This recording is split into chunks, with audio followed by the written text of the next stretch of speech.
My experiences of trying to find a rental property has been an interesting experience spanning over 20 years. Over that period, I have had to move properties 5 times due to the landlord selling their investment properties. The process of finding a suitable home on the private rental market for me, as a person in a wheelchair, is long and difficult. At that stage in my life, the only disability support equipment I used was my wheelchair.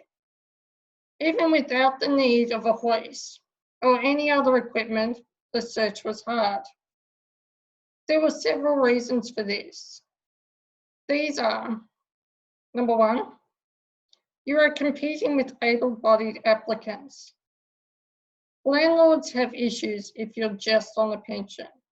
They don't think you can afford their property.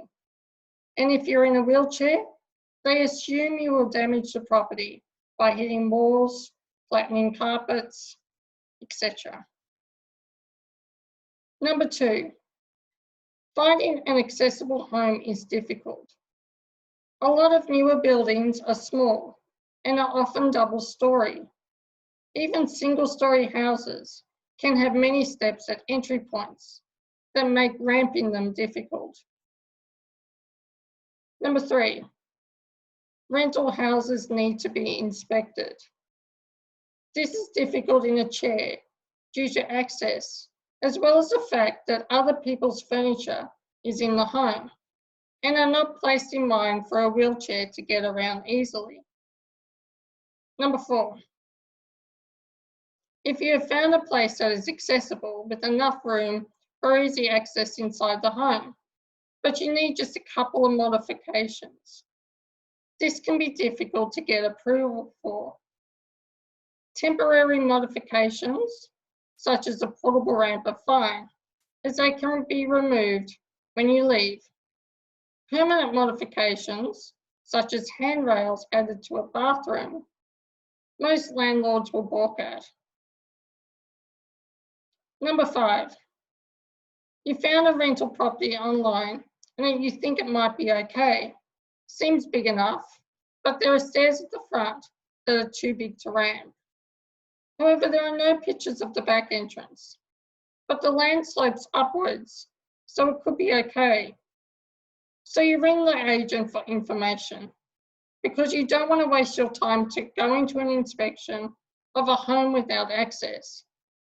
The problem is these agents have hundreds of places on their books and they never take notes regarding access, so they aren't any help to you.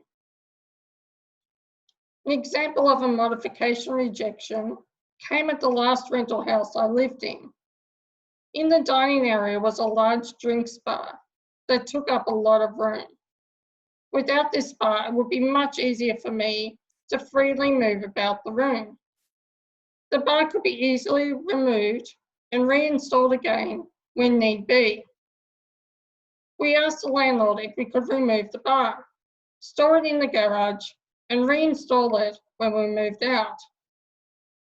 The answer came back as no, because his wife liked the bar. His wife didn't live in the house though, and if she ever did, the bar would be back in the same space that it occupied. But that wasn't good enough. The bar had to remain in our way because his wife thought it looked good. So the benefits of renting: if you are accepted and you don't need modifications, then great, you have a place to live.